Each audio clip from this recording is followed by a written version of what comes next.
Okay, so what I'm going to do is that I'm going to do the recording of the presentation we're going to look through security, just to see if that works out better for people understanding the material. I don't want to have to go through everything in detail, but I just want to do this. And if anybody has questions, you can just unmic and ask, or if you want to put it in the chat, I'll make sure the chat's going. So what I'm going to do now, I'm going to switch over to talk a bit about cloud security. And the first thing I'll have when I get the chat up, I just want someone to tell me that they're actually seeing the presentation and not the presenter's notes, because I have too many screens going on here, too many monitors. So let me just see here. I'm going to start sharing. And there we go. Now let me see. No, is that one? I'm going to share. Okay. And let me.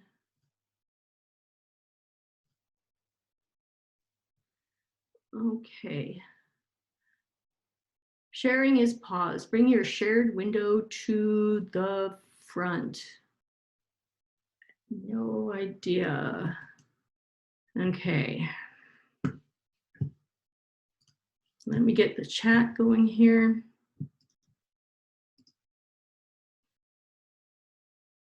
Okay, so can anybody tell me what they're seeing? You see the presenter notes, okay. All right. All right, let me try once again here. Okay, let me try this again. That, or I'm gonna have to unplug one of these stupid, let me try this one.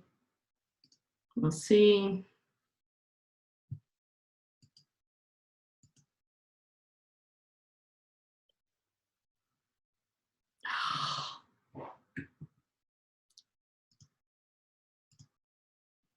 That looks good now. Thank you, guys. Okay, so what I'm going to do is that I'm going to go through here, and I'm just going to give you an idea of what I want you to know about cloud security and where you can go with this. Because I can't really give you this experience through an assignment, because some of the stuff you can do, other stuff you can't. But once you get a real account, you can do a lot more. And when you want to set up a real system, you're going to have to do a lot more. So if we look at the next slide, what I've got here was something very interesting. And this was that AWS was hit with a record denial of service attack in February of this year. And actually also there was just a news article that, and I don't know how this is going to work here. If I can show you this. I don't know whether you can see my desktop, my web browser. Can you see my web browser with this? Yes, thank you. Google says that in 2017, they actually blocked an even bigger denial of service attack. So these are very, they're not very common, but the size and the magnitude of these attacks are getting huge.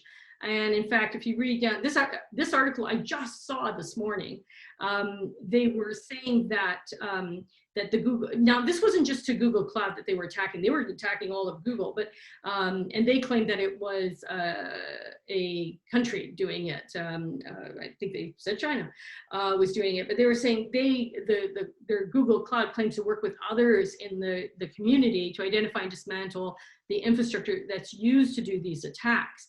So if we, I'll get this out of the way here. If we go back to looking at this, this is one of the things that obviously is a problem no matter what you have. If you have servers on premise or you have them in the cloud, you're always going to have various attacks. So security in the cloud does not mean that there's more or there's less. It means that sometimes it's exactly the same. Sometimes it's a little bit different depending on some of the things that you have in the cloud. But some of the perceptions that you'll find people have is that the cloud is inherently less secure. And that's not quite the case, because there's all sorts of reasons that we'll see that it's not. So what are some of the things that if you go through and look at various attacks and you look at what people have learned, is that one of the things that is actually making cloud platforms a bit more secure with regards to these huge attacks, especially denial of service, is that they have infrastructure at such a scale, and the security to match that is at such a scale that you really have an organization that's got more resources, more things to help with the stopping these attacks than most organizations or businesses or even governments. And the security is involved in every single part. So the hardware, the networks, the staffing, the geolocation, everything there is probably superior to almost any public facing infrastructure. And in fact, the infrastructure they have is probably the biggest you're going to see outside of nation states. And those generally you can't get into, like the National Security Agency in the US doesn't make their infrastructure public facing. So if we look at just public facing infrastructure, cloud platforms are probably the largest that you're ever going to be able to play with. So which one's more secure, the cloud or on premise? Well, they're different, and you put your money in different places. But with the size and scale of cloud platforms that are out there, you really do have some technologies and personnel that are helping you with your security needs. Just a couple of data breaches that are out there that have occurred, because we've looked at S3, you've written code to access S3 and do all sorts of stuff with it. S3 has had some very notorious break-ins. If we just look at a couple of cases, there's a Canadian one. There was a company called Data Deposit Box. It was something like Dropbox. It gives you secure cloud storage, mostly for backups. People use this. They found that the buckets they were using were completely unsecured and unencrypted. So people were storing backups of their systems there, and using just a web browser, you could query anything that Data Deposit Box had. Now, the breach was someone found it. They were looking for, like, they were trying to grab this data. They noticed that it was unsecured. They reported it, and the breach was secured within 7 days of the notification. The other one that's a little bit more embarrassing is Microsoft itself accidentally exposed some user analytics data. It was anonymous, so it wasn't as bad as it could be, that they put in their own Azure storage because they misconfigured their own security policies. So a little bit embarrassing. This breach was secured within 24 hours of detection. And this was in 2019, but I think it was like in December of 2019. So all of these are very recent. But the biggest breach in Canada was at a place called Life Labs. It was in October 2019. Medical data for 15 million Canadians was exposed. It was the largest data breach in Canadian history. Now, there was it's hard to tell with this because it's a private company, but when this was looked into, and it was because of the sensitivity of the data that was in there, the reports were alleging that the data was stored on unsecured servers and that it wasn't encrypted. They also claimed that the network security personnel that were responsible for security were not properly trained, and there wasn't an adequate amount of staff. This was not cloud, though. So the largest breach was not in cloud. It was an on-premise breach. So breaches happen everywhere, just not on the cloud. But if you look here, what were the problems? The problems were mostly down to staff doing things wrong. And it was that they weren't properly trained and there wasn't enough of them. And that's one of the advantages you get in cloud, because obviously Amazon and Microsoft and Google hire a lot of people and they make sure they're trained. And so you immediately have at least one part of the system is being secured by very competent and numerous personnel. Now, what did we learn here? Data breaches do occur in the cloud. They're not that common, and they're getting less common. When this started in 2006, there were the biggest breaches and the most embarrassing ones were near the beginning. They're still getting them. But almost all the breaches were there in the cloud because of misconfiguration, and not a flaw in the security of the cloud platform itself. So this is the difference. So in almost all of these cases, the breaches were not breaking and entering. It wasn't people hacking. So people are saying these were hacks. They weren't. People just walked in. It's like you leave your front door open and you don't have to be a master criminal to break in. You just walk in. And that's usually what happens, is that somebody's made a mistake in setting things up, and it's almost never now it's getting very rare for the mistake to be actually on the cloud side. It's usually on the user side. So why is this? How is it that we have the security set up in a system? Well, for clouds, and this is, I'm showing you the AWS shared responsibility model. This is the same. It doesn't matter which cloud you go onto. I'm just using AWS. I've got the pictures and all that from AWS, but it doesn't matter. You go to Azure, you go to Google, you go to any of them. Everybody uses what they call the shared responsibility model.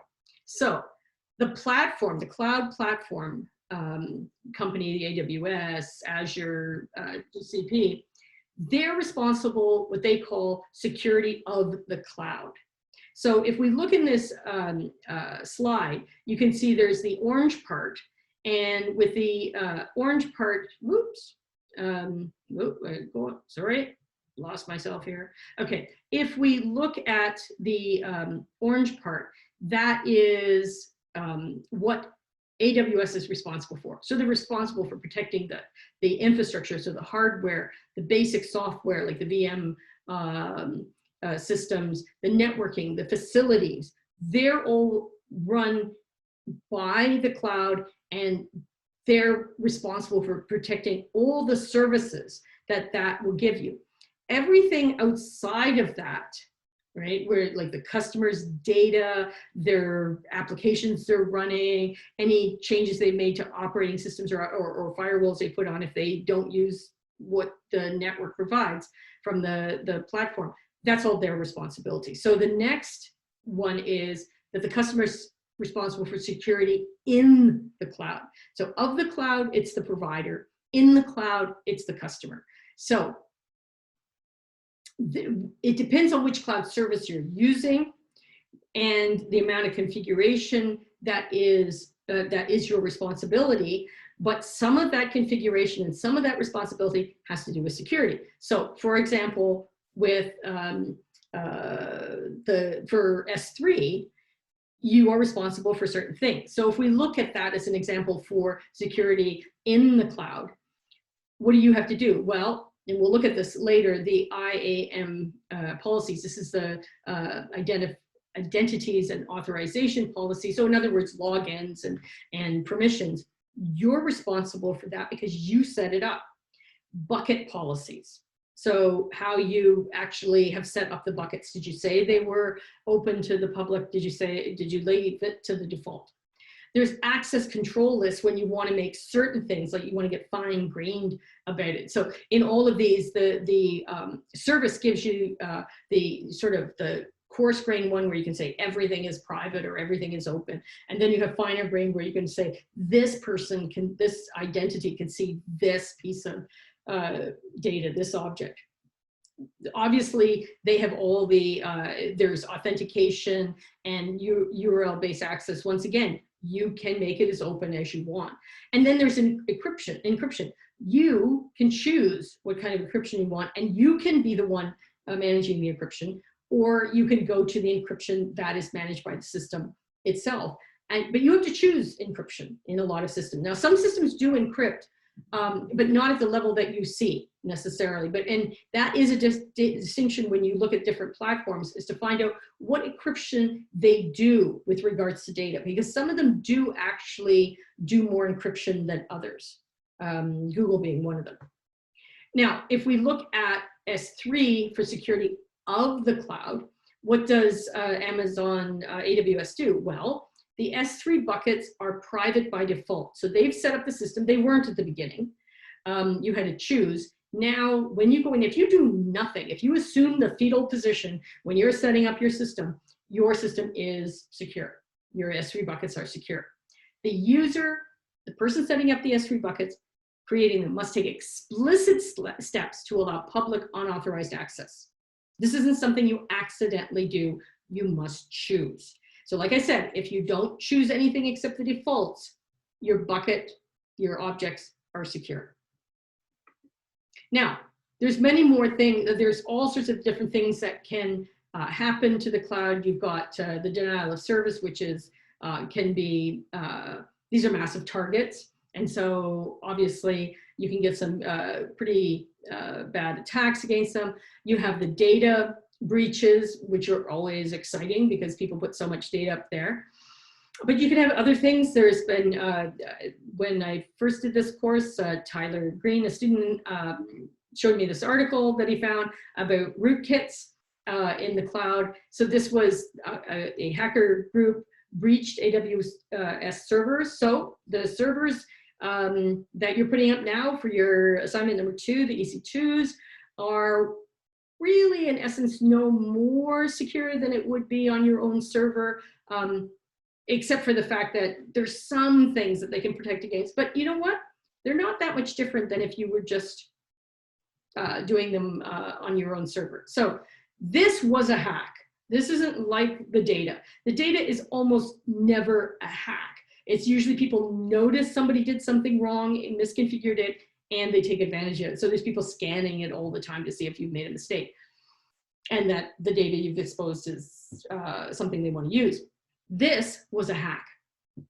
So they set up a rootkit that let them remotely control servers, and then they funneled sensitive corporate data that they found on the servers, because you can put data there. Servers have data. And the EC2s, you have a file system, you have data, and they sent them to their own center, and they used a range of compromised Windows and Linux machines inside the AWS data center.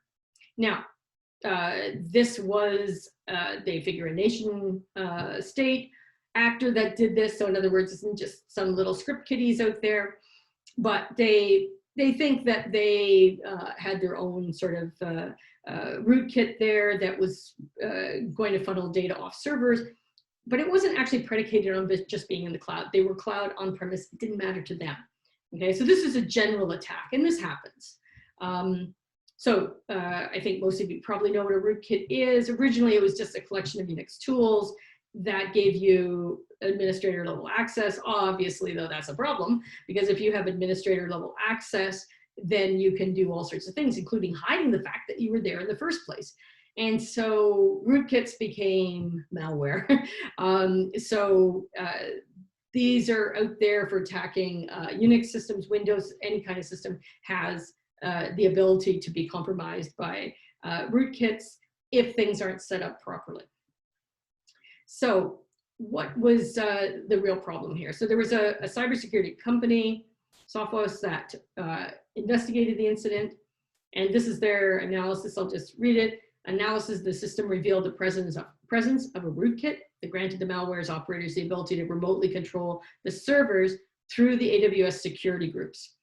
But the rootkit's capabilities are not limited to doing this in the Amazon cloud. It could also be used to communicate with, remotely control malware on any service behind any boundary firewall, even an on-premise server. So the AWS security groups provided a robust boundary firewall for EC2 instances. However, it doesn't eliminate the need for network administrators to keep all the external facing services fully patched. So in other words, once again, this comes down to whether you're trying to get data or you're trying to rootkit something, it comes down to, do you know what you've left open? Are you protecting what you've got open? Obviously, if you're on the internet, you are opening up for something. Are you opening up for secure shell? Are you opening up for HTTP? What are you allowing in? And there's all sorts of things. You have APIs coming in, they're on 8,000 or 850. What is it that you're allowing into the system? And so if you're allowing anything in, which of course you will be, you must make sure you protect that. And so obviously they can only do so much, because when you get an EC2 instance from AWS or any company, when you get a VM, they don't know what you're doing in the VM. Right? They're just giving you a VM, but they don't know, oh, look at what they've done. They've opened up every port imaginable and they're letting everybody in. They don't know, right? That's not their, like, they don't know what you're doing, right? So, I mean, they check certain things, but they can't read your mind. So they don't know what everything is going on. Now, what are security groups? And we're going to look at this. I'm going to go through about the IAM system that you get with AWS. It's similar with the other systems, but you're not going to have access to that in your account. So a security group is basically a firewall. It's a virtual firewall around certain things, right? So it's going to say, when you launch an instance, you can specify various security groups. And it's basically, with AWS, they'll give you a default, all of them will give you a default security group. And this is saying that only certain things can be done by certain agents on the system. And so these are a series of rules. And so you can add rules to security groups, you can create more than one security group. And as you put a rule in, you're allowing traffic in. So this is a rule will allow traffic to or from various instances. And so this is basically when you open ports or you set up various things, so that where you are getting things coming into the group or allowing certain people to have certain roles to use various things over certain ports. This is what these security group rules are meant to help you with. And they, in all of these systems, they will have tons of rules there that you can choose from. Now, here's where we get into knowing where the flaws are. You as the administrator for an instance, for a VM, can add and remove rules at any time. You do this when you set it up and there's a default. And usually default is all it allows in is secure shell. And your change, and that's for the owner, that's usually all you have. Your changes are automatically applied to the instances that are associated with that security group. So when you go into a security group and you change the rules, whether you add or subtract or whatever, or modify, that is pushed out immediately, automatically to all the instances that share that security group set of rules, right? So you're setting up this, and you might have multiple instances have these rules that they obey. As soon as you change those rules, all the instances see that. So you can also associate multiple security groups with an instance. And so that means now what you're doing is aggregating all of the rules so that you create one set of rules. All right, so you could have like a security group that is about the EC2 instances. You can have a security group that's about the S3 data. You can have a security group that's around the ability to add different users to the system through IAM. All those sorts of things. You can have all of those groups. And then when you set up an instance, you could attach one or more of them to that. Okay, so you could do all sorts of things with that and open up ports, open up services, do everything. Okay, so you have these security groups that have rules. You can put multiple security groups and attach them to an instance. Now, this is actually from, I think, the text. This was a hack. Somebody's account was hacked. They were going along normally. They were getting, they were never spending all that much per month on their instance. All of a sudden, they get a $50,000 a month bill.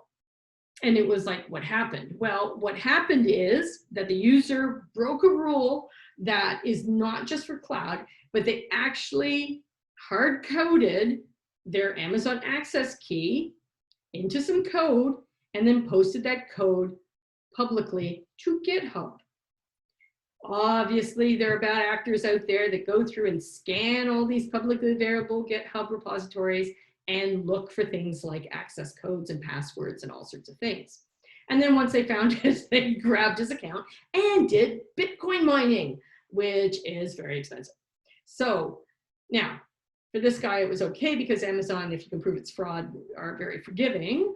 But the thing is, this is a classic mistake, and not just on cloud, right? You're not supposed to hard code anything to do with keys, passwords, any sort of security materials. You never hard code them into code and then publicly post it. Okay, and most of you know, GitHub does not have to be public. You can have a private repository. And if you're doing something stupid like that, it should be private. So there are best practices out there. And you can go to all of the cloud platforms. You go to a lot of different agencies that are out there that talk about security, and they will have best practices. And they're usually not that hard to follow. So the one that this person should have followed is you never hard code security information into code, and you certainly don't make it accessible. And this is for everything. I know it's easy sometimes where people just drop it in, but no, that's not what you do. You need to have a total understanding of everything about identities, permission, users, roles, rules, security groups, whatever. And it has to be organized and systematic. And this is usually the problem. People start out with it nice and organized, and then it goes downhill from there because things happen. Some boss calls up and said, this person has to go in temporarily, give them permission to this. And then you put that in, and then somebody else is calling you, doing all these things. And that person's supposed to be in there for a week, and then they end up being in there forever. So you have to make sure that you have all of this organized. So here's another one with an S3 bucket that was leaking data for a cannabis dispensary. Okay, but this was even more, I mean, you think, okay, so people find out who's buying weed, but this was actually worse than just that, because the data that was being leaked, and this company, this research team found it, they exposed 85,000 files, but they had personally identifiable information in the file. And this actually was a medical cannabis supplier. And so actually, the research team was able to access all the hosted files using a web browser. Once again, this wasn't a hack. This was somebody just found it when they were scanning for it. They didn't have to break in. It was available because they made a mistake. And with some of this, there were records with sensitive PII. And this included government and company IDs, medical, and this was in the US. So they had state ID numbers, expiration date, personal signatures, had dispensary inventory, sales information, employee names, monthly sales, all of this very dangerous to expose. Obviously, the more data you expose about people, the more people can use it for identity theft. But the other thing is, if you're a company and you have all this, in the US, it's a federal crime to allow people to steal protected health information. So all of that information, that personally identifiable information, is protected by what they call the HIPAA Act in the United States. So if, and you have to know about this if you're doing, either you're putting the data in that country or that country's citizens, you have that data, you have to know what the country thinks about what you're doing with the data. You're doing it in Europe, they have a whole act behind that that's very specific about what you can do with data about people. You could be responsible for a criminal act because you didn't protect the data. And so it gets very important for you to be able to lock this stuff down. So yes, S3 has had, it's the longest data storage, it has the longest history out there. It was started in 2006. They've had prominent data breaches, Uber, Accenture, Department of Defense, all of these people. Almost all of them were caused by misconfigured security settings. So almost none of them took any hacking skill whatsoever. People just walked in and saw the data. So now you might think, well, why doesn't AWS do something about this, right? What can they do to stop these breaches? Well, there's not too much. They did change to a model where when you create a new bucket, it's secure by default. So it's private by default. But they have to allow administrators to control access, right? And there are some things that are public. You have to do that. And there's other things where you need an authenticated account. And you have to manage all of these. It's not always easy, though, to tell what level of access they have for each item, because these things grow. So a company may have thousands of buckets. They may have millions of objects in those buckets. And so how are you going to know as the administrator that nobody's made a mistake, or you haven't made a mistake with all of this? So in 2017, Amazon did put some additional security changes in. They tagged all public buckets with a big orange notification. They added various settings like default encryption, detailed reporting, so that you could get all of this. But one of the major problems that you still have is that you can always override all of this. And you have to, you control the access control lists, and these add up over time. And if you've made mistakes on them, or you forget to turn some off when you should, there's nothing much you can do. They can't stop you from being stupid. They can't stop you from making mistakes. And because there are needs for letting people get at this, it's like, it can't be totally private. It's there for a reason. Somebody has to access it. You have a level of responsibility in that model of shared responsibility. There's some that the cloud platform cannot assume. So, you know, you have this. It's possible, particularly too when you have all these nested directories and files all over the place. People may not even remember, an administrator might not even remember what permissions they gave out and which ones are open and which ones aren't. Once again, there was a reaction by the cloud platforms in 2018, at the end of 2018. There was an option added by AWS to block all public accessibility globally to every S3 bucket in an account. So there was a reset button. You could override any and all custom rules with a single click and say, block all access, right? Which is good, because if something's going wrong, if you're finding something that's there, you can immediately say, whoop, everything's blocked. It might not be nice, but it gives you protection that you can do this. But once again, all these security updates, they're like security updates to operating systems or whatever. If you don't know they exist, if you don't implement them properly, if you don't keep up with it, then you can take advantage, right? So it's just like all operating systems send out all these, you know, you get all these things, upgrade now because there's a security update. Do people do it? No, usually almost all the hacks are on old systems, right? Occasionally there are new systems where there's a flaw that nobody knew about, but you know what? The vast majority of hackers aren't that bright. They go by known flaws. And so usually those known flaws means that you haven't updated to the protocols and to the versions that are secure. Same thing with cloud. So what are some of the best practices for cloud storage? Because this is usually where people are making the big mistakes. You should thoroughly review your current storage permissions. So you should have in place a schedule at which you go through and make sure, and that means you probably have to look at monitoring code, logging code, all sorts of things that you have to put in, or services that the platform provides, to make sure there are no outdated rules, that all of that you don't have a public bucket that is out there that when you should never have any public buckets, that you don't have some permissions overriding top permissions. You have to look through all that. You should make sure you're following all the best practices when you're setting up the accounts, okay, or for management. There's great guides for this. All of the providers provide great, huge manuals. That's the problem, they're huge. But there's lots of things out there to help you learn what the best current practices are for what you're using. And you should really consider the type of data you're uploading to the cloud. This actually goes beyond cloud. People think that they should just collect data, and you can't. It's particularly about people.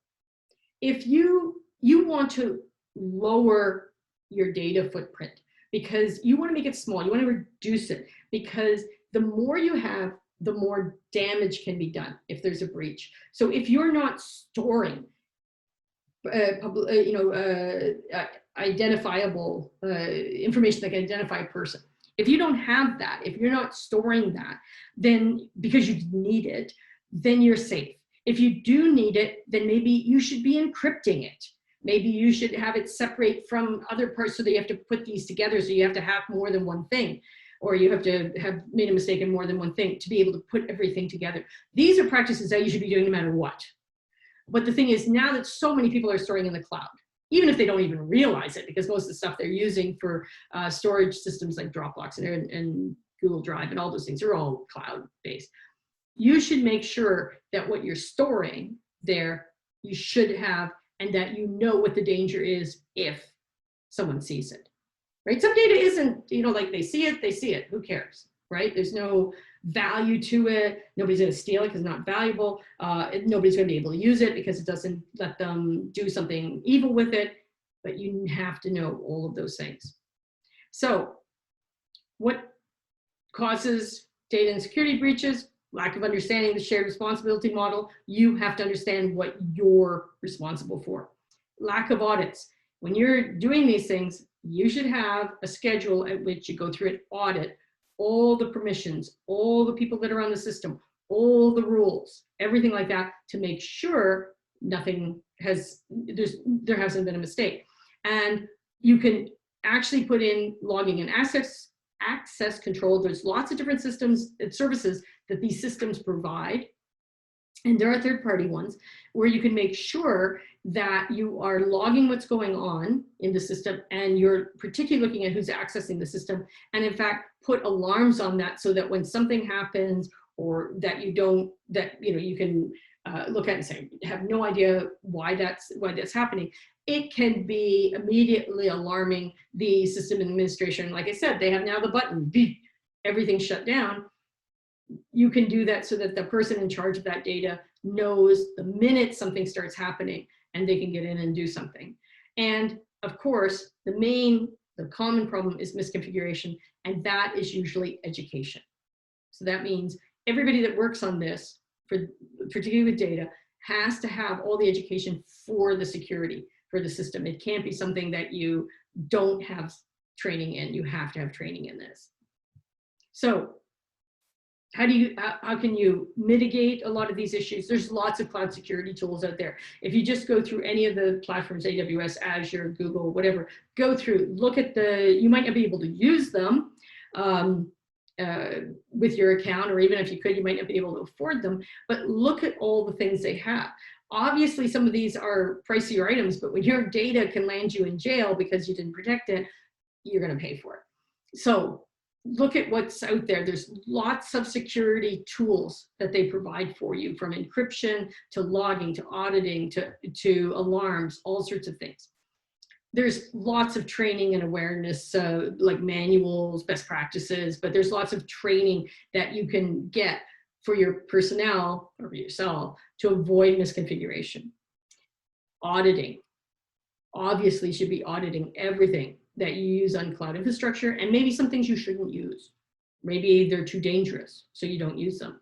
And obviously, there's lots of standards out there for security, privacy, compliance, and a lot of the cloud platforms will provide help for that, because like if you're storing stuff about Europeans or in Europe, you have to make sure you go by their policies, which are quite strenuous, and you need help in going through this. A lot of the platforms will tell you if you're complying with their standards. So you can look at their expertise. They've set up everything like that for you. Azure has it, AWS has it, Google has it, they all have it, because they're gonna help you do that. You're paying for it, but you've got really well-trained people that have gone through all of this. They know all the legal, they know all the technological problems that are out there, so they can help you with these things. So let me exit here. So I just want to stop here for a while and ask if anybody has any questions about security.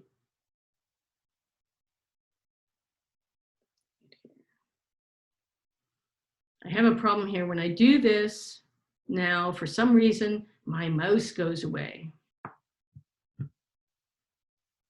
Ah, I think I found my mouse. There we go. Okay, there we go. I found my mouse. I hate when you can't see the mouse. Has anybody ever had that? Okay, I'm trying. Put in questions in the chat or anything like that while I try to actually find my mouse. Let's see if I can actually get to there. Ooh, let's see if I can get.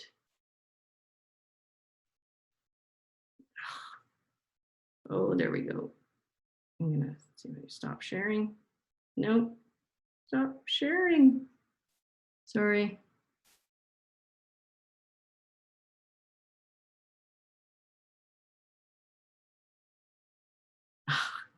It's very frustrating. There we go. Okay, now my mouse is back. All right. Ugh.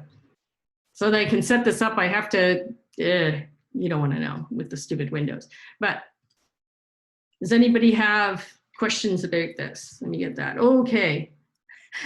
If you shake the mouse, I'm going to try that. Okay.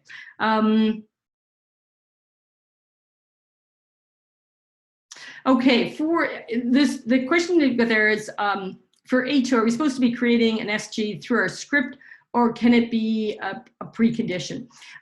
For this, I'm willing to allow you to do some things with the precondition. I'm not so worried about in this, about your security groups, except for, let me see.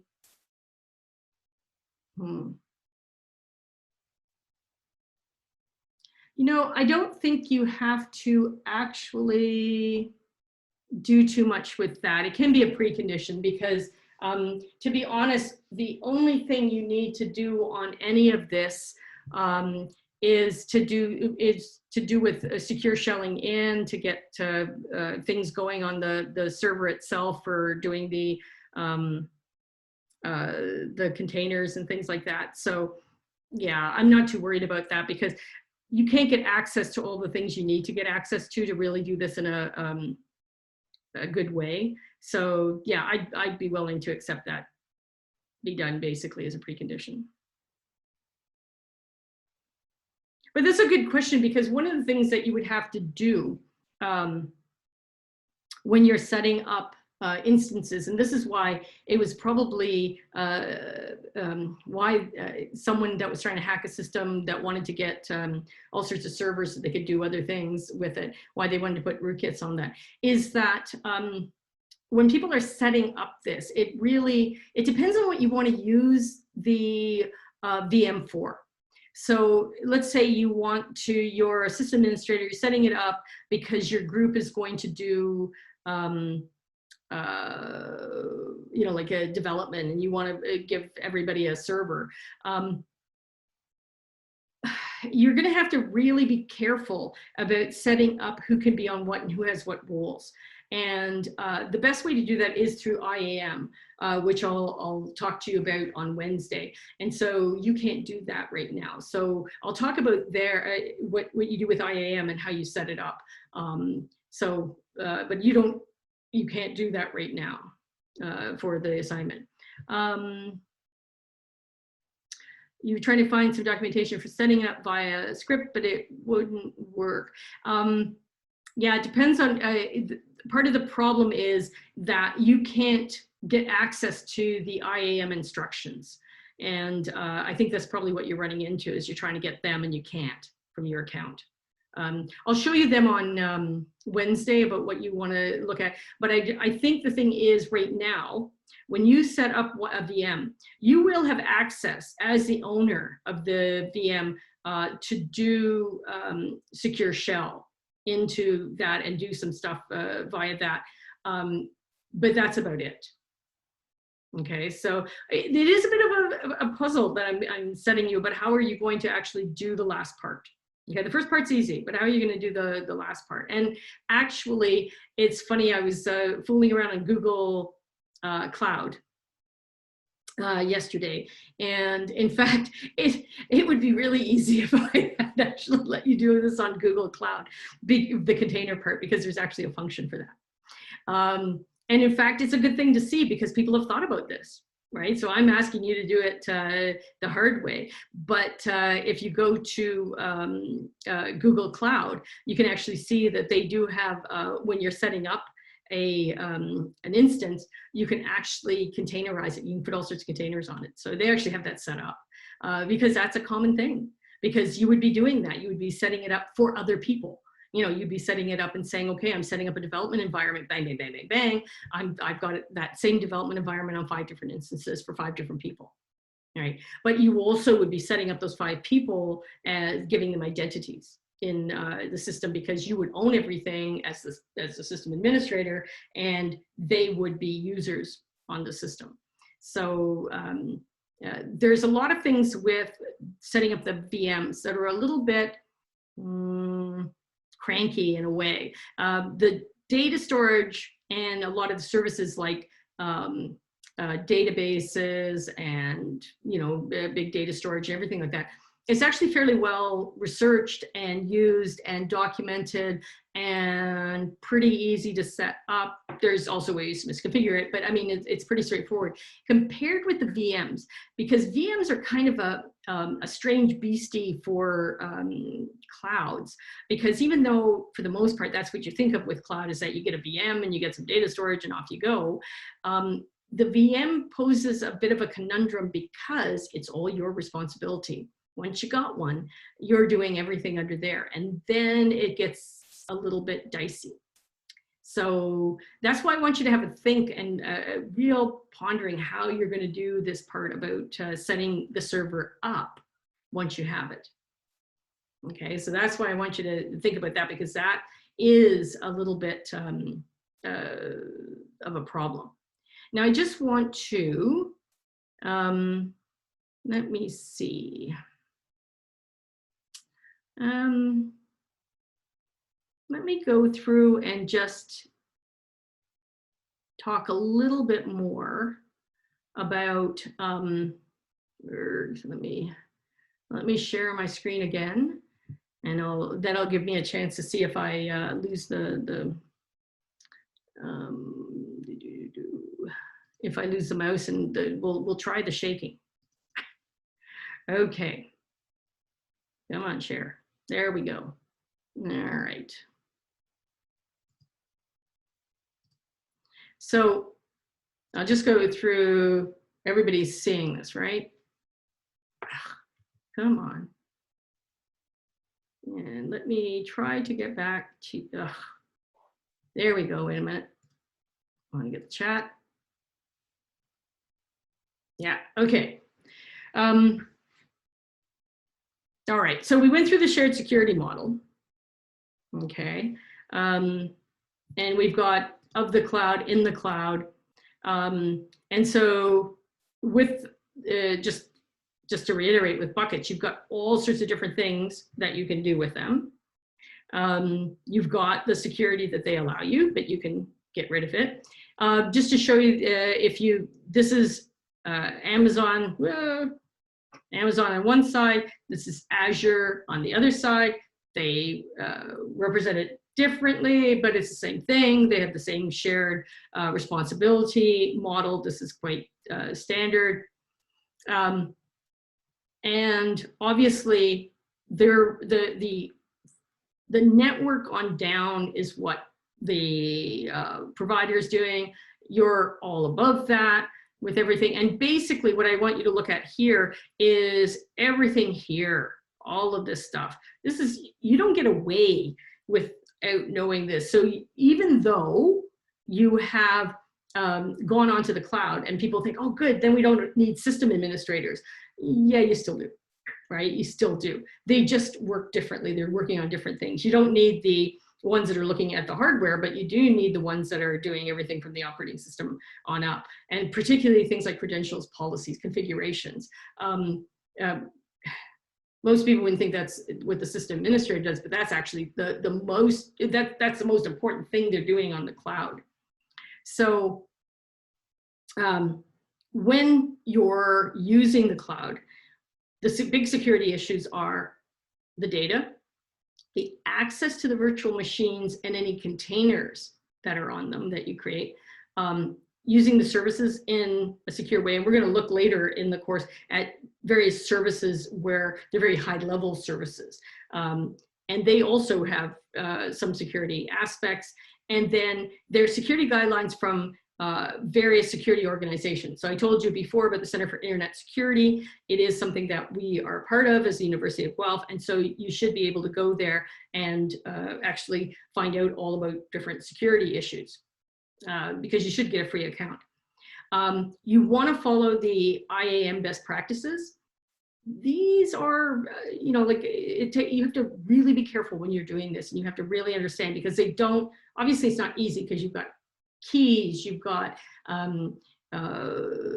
various multi-factor authentication, you've got all sorts of different things that you can use. And there's all sorts of special things about databases and other data storage activities that are on the system. So what are some of the best practices for various applications that you're deploying in the cloud, right? So you want to make sure that you have all the different regulations that apply to the application. Like, does it need access to certain things? Does it need to let certain people come in? Does it need to have access to data? You have to have all of those things in place. So it may be that you have private data that it has to have access to. So you've got to set it up so that it has that it is identified and has a role and can go in and get that information. But you want to always grant the fewest privileges possible. So for any application or any application user, they only have the privileges they need to actually do what they have to do and no more. That's difficult to figure out. And it's not made easy on the cloud. When you go in there and look at what you have to do to get to figure out permissions, that what you want to, you know, like restricted permissions for somebody, oh my goodness, there are hundreds of different things to look through. So it's not, they give you some tools to help it. It's mostly just like a search and that's it. So you have to be really good at learning how to ask for the information you need from those systems. And then you might have to look at encryption, and you might be looking at whether you allow the system to do it, or are you going to do it? Now, there's all different things that you can look at about when you're putting your EC2 instances. Remember, EC2 is running on top of this global infrastructure. And so this is always when you are creating anything, it's going to ask you what region you want to go to. You have to specify a region. And those regions are different from each other. And so when you're building systems, you have to know that you may be using multiple regions, because you may have certain availability and accessibility criteria and speeds that you need. And so that means that you might have to have VMs in different parts, in different regions, which means you're going to have to coordinate systems that have multiple availability zones or regions, everything like this. This is something that it's your responsibility to find out exactly how you're going to do that. And they'll differ. The regions are not all the same. So with all of that, when you get a VM, you can do as much as you want in that VM, right? So this is just like you have a server, you know, you have your server there on your desk, and you're working with it. It's the same thing. You've got a VM. You can put in with some platforms, they'll allow you to put in your own operating system, right? A lot of them, it's like when you get the VM, you get a certain operating system. There's some that will give you the option to just install your own. Kind of dangerous, but they will. Now you want usually then to keep putting different controls, layering that on top, and there is a huge number of layers that you can put on top. And this is where it's now getting difficult, because now you're going to have to figure out all the different services that you want, whether you're providing it, so you're installing it and providing it on your VM, or you're going to ask for services from the cloud platform to talk with your VM or whatever. There's all sorts of things. And so you have to go through and figure out what you need, why you need, and if that's what you really need to afford. Now, the sort of the central key to authentication is the key pairs. So you get the industry standard RSA key pairs from the system. Every time when you're a user on AWS or any of them, you can generate key pairs, and these will be when you're putting out new instances. They can all have different key pairs, or you can have multiple instances with the same key pair, whatever. But you have to figure out why you're doing it. And there's also the fact that they also, in a lot of accounts, will limit you to the number of key pairs you can have at any time. And so once again, you have this need to be very organized, because you have to make sure that you understand what all those key pairs mean, who's using them, everything. You have to document all of those, right? So it's very important that they are organized, because they are going to make sure that, like, they are going to ensure access to various things. So you want to make sure that you're controlling them. So you can generate your own, you can let AWS or any of the systems generate, all of them will generate key pairs for you. And you have to make sure that you store these securely, because in most systems, if you lose it, they won't generate, and they don't store the private key. They will have to regenerate, you'll have to generate a new key pair.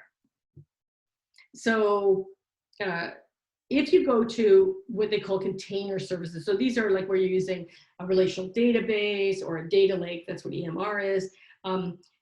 Any of those services, you have to make sure that you're using them correctly, right? So if you're going to put your data into one of their big relational database services, you are responsible for making sure that you understand how to configure and use that tool. Right? So if you're using one of these services, you're responsible for the data and for the rules to give access to the data. So in any of these, they're very much like any of the data services are like that.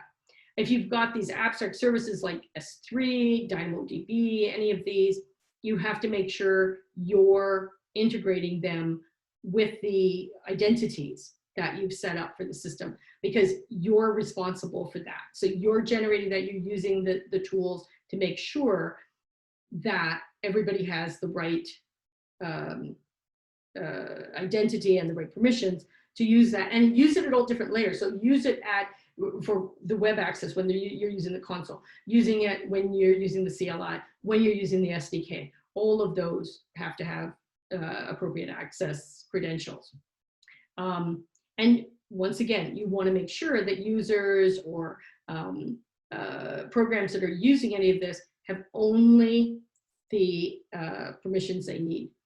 And so what they suggest is that when you are creating, when you have your account, you're creating users, that you make sure that you understand all the permissions, and therefore you have these groups. And so you should assign the permissions to the groups and then assign people to the groups.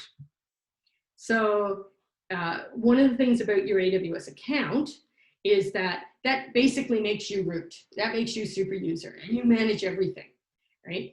That's dangerous. So what they suggest is that you should have another account that you use, not the root account. And I must admit, I love using a root account. And so that's very dangerous, but you shouldn't, because the root account can do everything. So if you've got a VM set up there, you should be doing that. So what I'm going to do is I'm going to leave it here, because what I want to do next, okay, oh, there we go. You were right. Shaking it around wildly work. What I am going to do is that I'm going to go through IAM. Mostly because in all of the different accounts that you get that are academic accounts, whether you get on any of the cloud systems, they're not going to let you fool around with identities. And so what I want to do is I want to talk about them because you won't be able to experience them until you get a paid account somewhere. And I use AWS, all of them work in a similar way, but you're going to have to figure out what they name, what they call things, and do everything like that. Like I said, I was fooling around with Google, and they do it a little bit differently for setting things up. It's not that different, but it's different. But they're all related. So for the assignment, you really, you don't have too much of this that you have to use. It's just the notion of understanding when you're setting these things up, that there's actually a lot more that comes with it that you can't do right now. And that's by managing who can actually get access to these things. So do I have any questions right now on anything about general security and about sort of what you're responsible for? Not for this assignment, but when you're using a cloud, any general security questions?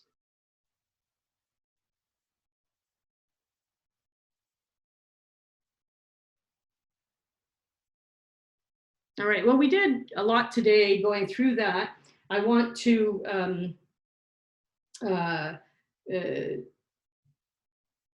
continue on Wednesday. I'm going to look at IAM. If you want to look at the things I posted, I do have one on IAM where I go through it. What I'll do is I'll just talk a little bit about IAM, and then maybe what I'll do is I'll go in and actually show you it running on my account. So you can see what you have to do to actually, so you can appreciate the number of choices you have, because it's phenomenal, the number of things. I don't think you get quite the appreciation for how confusing it can be with the many choices that you're given. So we'll do that. I'll do it live, and you can get a look at what that is like. Okay, so all right, so we'll meet back on Wednesday. We'll look at IAM, and if there's any questions on the assignment, we can talk about that too. So thanks, guys, and thanks for the thing about waggling the mouse really fast. It worked. Who did that? Jivan, thank you. It worked for me. So I'll see you guys later. And if you know people that didn't come and they want to see this, I'll post this as soon as I can. Goodbye for now. Have a nice day.